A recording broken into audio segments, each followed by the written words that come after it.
Company called Evoke Media, which is a marketing consultancy company. My background has been in marketing for the last 12 years. And today I was asked to talk about social media, which is such a broad subject, and I sort of felt that there's a particular area that I'd really like to talk about, but if I just sort of tell you, okay, I'm going to talk about influencer marketing and social selling, that there's probably someone out there has told you that already. That's very likely. It all started with this beautiful lady here who I was somewhat influenced by when I was living out in Vancouver. She was a hyper local influencer. So if she posted a picture of a lamp, she had about 60,000 followers, but she posted that vase, for example, it sold out in that particular shop in the city. The city's quite small. So I'd sort of noticed this about her, and I happened to be working with a property developer at the time who was quite ahead of their thinking in terms of how they market and how they understand their customer. So it sort of started with her. I'm going to come back to her in just a minute. So what I love to do is I love strategy. I've always loved the strategy part. I started out my career as a marketing exec. And I actually went into Mother as an intern while I was studying English Lit. And I did that because I was highly influenced by What Women Want, the film. And I wanted to work in an advertising agency, throw balls in the air and come up with brilliant words, which is why I did English Lit.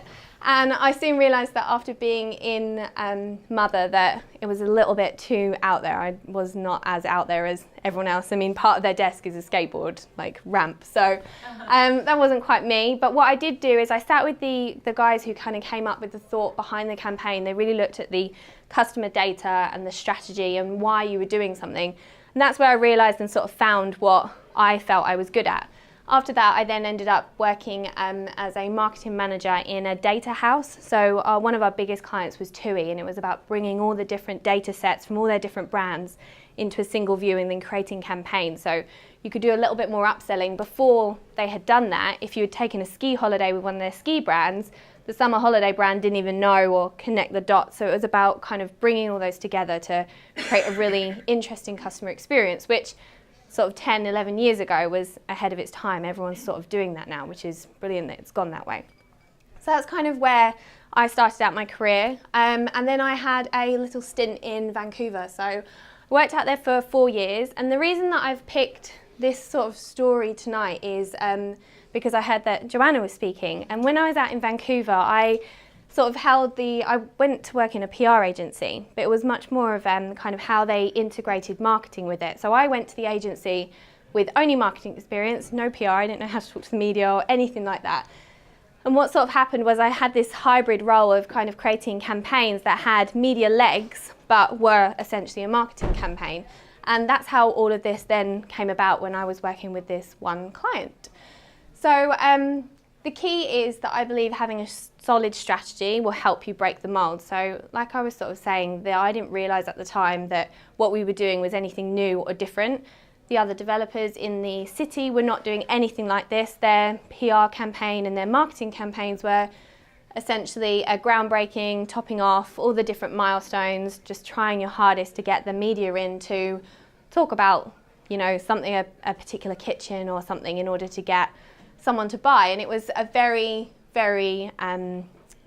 dense market. There were people who couldn't really afford to, same kind of thing as it is here really now, couldn't afford to get on the property ladder. There's a lot of foreign investment. So this was the sort of thing that now looking back was what was successful about this campaign and why it had such a good ROI, because we didn't deviate from the strategy. We knew exactly who we were speaking to and how we were going to do that. And when something didn't work, it was our strategy that kind of pulled us back on track. So if there's one thing you take from today, being a strategist, it is have a really, really good strategy, know your strategy and be confident in that. So what we did within this campaign was we sort of took a bit more of a backseat. So I came into this client and into this campaign from a marketing perspective rather than a PR perspective, and they didn't have a social media presence whatsoever, which I thought was a real waste for a development company. Traditionally, development companies didn't really have them. Their kind of sales point was a physical sales point where you could go in, walk around the home and experience it. And they hadn't, at the time, this is back in 2014, none of them were really doing social media, and especially where I was in Vancouver. If you looked at all of the competitors, they maybe had their logo as their profile page, and that was kind of it. Maybe a few really bad photos where someone junior in the company posted a picture of it. It didn't really make sense. So I believe that social media allowed us to delight potential customers, but in a way that wasn't directly selling. It wasn't like, come and see our house, this is a show home, and this is what you're going to get, this is how much it is. We kind of looked at it from going back around the door. Because it's such a high price tag, we realised that we needed to softly kind of be there, offer value. And it was, how do you offer value to someone who's buying a house? Like, what makes them choose that house over another house when essentially it's bricks and mortar, and everyone then looks at price and if the floor plan works for them? How do you influence someone to buy a home? So at the time, I couldn't just Google a nice graph like this. I then started looking at who their audience was. So their audience was family. At that point, at that time, and the area where they were building, it was really family friendly. And so we were looking mostly at women. Women kind of led the decision-making process. The men obviously come along, but it was normally the women who were deciding. And from the data from the client, they really saw that it was the women who always had their data kind of given over and were the ones that would take it to a process. And as soon as it maybe got to the financial side, it flipped. So we were like, how can we engage them? What is engaging? And at the time, I was looking through all different sort of influencers within the area. Vancouver had a really great opportunity, a bit like how Kent does, where it's quite localised. And we were just having this conversation actually about how different counties can seem a bit more disparate, and Kent is actually quite connected in a way. And Vancouver and Kent really remind me of the same thing. It's almost kind of a large city in itself, just of Kent. So I started looking at the influencers who were hyper influential in that area. And they were doing things like offering promotions. And back then it was like your beauty bloggers offering kind of a foundation if you retweeted it and used a certain hashtag. So we were like, how can we be a little bit more different from this? We know we know which tactics seem to be working and appear to be working. How can we test and measure that? So we knew we wanted to add value, and we were just trying to work out how do we do that beyond offering a floor plan, a pretty brochure, and a walkthrough of the home. We knew that we needed to create the authority and the trust of this brand. They already had brilliant customer trust once you got someone in through the sales centre, but how did you just show up in their life in a trustful way? Over in Vancouver, developers are big bad property developers. Their houses over there, the average home price is sort of 1.2 million. And you know, for a lot of young people coming up through the ranks earning a salary of 40,000 Canadian a year, there's no way that's attainable, and they're kind of the big bad developer. And we really wanted to appeal to everyone, but in a different, more way, rather than just being about finances and, oh, we'll give you 10 grand off, or we'll pay your stamp, or all these different things that they do over there. And then personality. So back at the time, so brand employee advocacy at the moment is huge, and I think that's a brilliant way that it's kind of gone. But back then, we didn't really even consider getting the employees of the company on social media. We tried to create personality for the brand. So the one thing that connected all three of these was that the company that we were working with, their key thing that they loved was that they were really, really into good design. And good design for them meant really thought through floor plans. And they took that to the point where if you bought a home, they would then go in and survey, say, 3 or 4 of the people, of the families on that development once they've moved in, and ask them, okay, how are you finding this? Like, what works, what doesn't work? And people would say something like, well, if I'm standing here at the breakfast bar, I kind of want to be on my phone, but there's no like electric socket. So really like detail, like the design. So we were like, well, we can add value in a design way. And then this is where it took me back to my old friend Monica, because she was all about interior design and hyper influential within a female market. So the brief was to sell these homes here. This was a project called York by Mosaic. It was small family starter homes, and they were very, very much about design. So this was the first project they did that was this, they call them like the salt style shaker, sort of by the sea style homes. They were townhomes, and they were just outside the city in the suburbs. They were much more affordable than what you could get in the city, but they didn't want to talk about price at all. They did not want to talk about price, but they wanted them to be all about their design. That was kind of their key focus. So we took that, and I knew that I wanted to get them on Instagram. That was my kind of mission. I just didn't know how to get them on there. They didn't even have a profile. How was I going to sell all these homes, but they didn't even have a following on Instagram.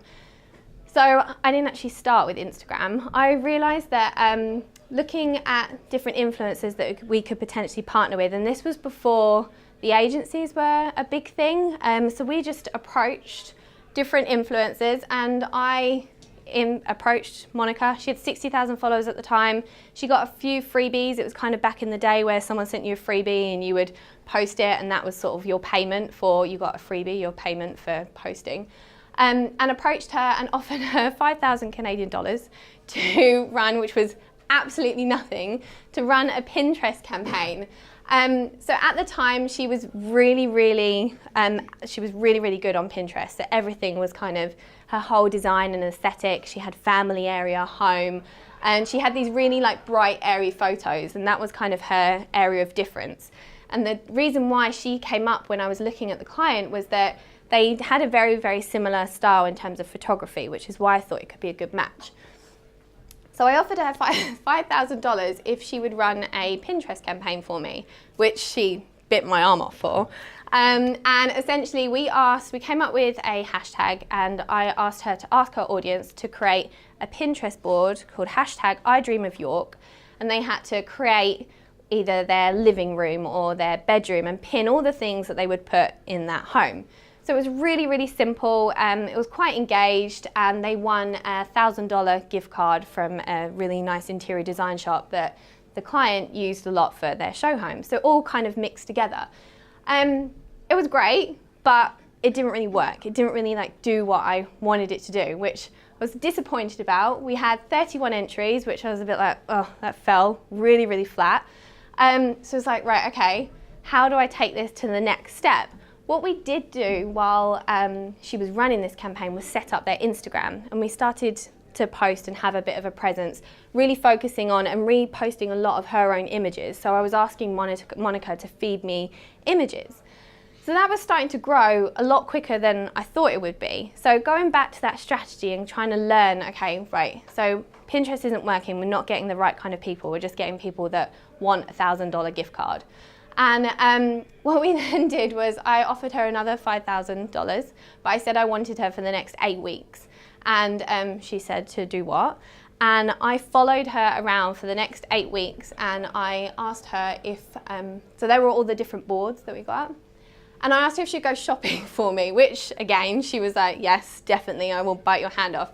And over the next 8 weeks, I created a dinner party where she was going to invite 50 of her most influential friends, and we invited some of the media along as well.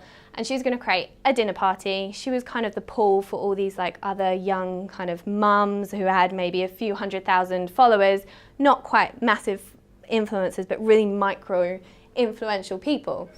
So over the next 8 weeks, we took her shopping, and she shopped for the I Dream of York home, and we asked her to furnish one of the show homes.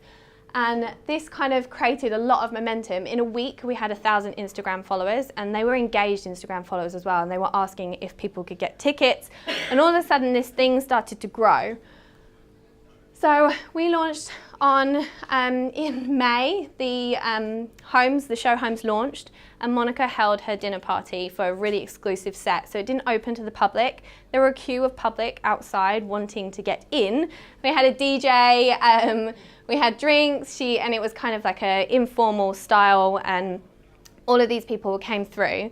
We had over 1,000 different hashtags for I Dream of York shared on that afternoon itself. And the Instagram kind of just went through the roof for the client. Again, I was really happy because I kind of achieved what I really wanted to achieve, which was create a bit of a social presence. And the biggest thing that they had wanted, my part on it was sort of secondary, and the biggest part of it was media. That was what they were working with. They were working with the old agency that I used to work with for PR, and they wanted a marketing spin. So they got the media, they got all of their attention. So the biggest thing that helped us fly was that Gillian Harris had followed Monica from afar, and Gillian Harris was on The Bachelorette, if any of you guys know that from over in the States. She's a huge influencer now, and she came along to support Monica, and she wanted to see what the client was doing, and she actually asked if she could help on a project in the near future. So the client themselves were absolutely sold. They were like, this is like the best thing ever, we love it. And what we then started to see was that other development agencies then started doing the same thing. So there was another one that just focused on apartment blocks. And what they did was they teamed up with the Canadian MasterChef winner to present their kitchen. So their kitchen was their biggest thing in their homes. So similar kind of thing, picked out the best sort of niche for the brand and used an influencer to then sort of show that and represent that to build that value and create personality behind it. So the results were that we had 2 TV segments. So this is kind of a little bit like this morning where she went on and she showed not talking about the development. So again, sort of being there in the background, getting ready for when someone is ready to buy, that they then think of your property development. So she kind of did like how to do a gallery wall, and I think she did like decals and like IKEA hacks and everything that people are into. They worked really, really well for TV, so we worked out a way to use her on the TV. This was from the event itself, so literally a room full of mostly women taking photos on their phone. That was her on opening day. So they ended up opening in the afternoon, straight after the dinner party, for the fact that there were so many people outside wanting to get in. So they opened a day early, and on opening weekend, that's when they sold the 4 homes. And the 4 homes came to $2.1 million, and effectively the campaign in total, including her cost, was 10 grand, and then including everything else, the total was 42 grand. So for a 2.1 million return, they were pretty happy. And then just some of the PR they got as well. So they got local business PR and some good kind of headlines. What they actually found, that because we used her, they had more millennials than ever looking at their properties, where she really focused on that audience. Again, not necessarily what we meant to do, but that kind of happened as a result of that. So I think my biggest thing here was that it was the strategy that held me true to it. So when Pinterest pretty much failed, it was how can I turn that? I knew I wanted to get to Instagram. Pinterest was never the answer. It was me trying to get to that in a way that I could create some kind of giveaway or promotion or contest with a really, really captured audience. And essentially I tested and I measured it. It was probably a really risky 5 grand to spend, but the development agency, they were spending 20 grand on an ad. So 5 grand to them was nothing, just to trial something. And it was how we integrated that sort of social strategy with the PR. So we used it as a way for them to both kind of help each other. And the best thing about this campaign is that so that was back in 2014, so we're nearly 5 years on. Mosaic still work with Monica. Mosaic have now got a Pinterest account. They carried on their Pinterest account. They have over 300,000 impressions on their account every single month for all their different properties. And they've even started to use different influencers now where that's really worked for them. And like I said, their competitors are now all doing the same thing. So I think for me that was how I used social selling, not really realising at the time I was social selling, to kind of create this campaign. And if you kind of then go away and look at social selling, it's a really, really powerful sort of piece of social media that you can use. It works best for B2B, and sort of it worked well in this case for B2C because it's a high ticket price at the end, so you kind of need to nurture over a long period of time. But it's essentially, how can you take your process onto social media, which is what we sort of did through a mixture of marketing and then using the PR agency as well. So thank you very much for listening.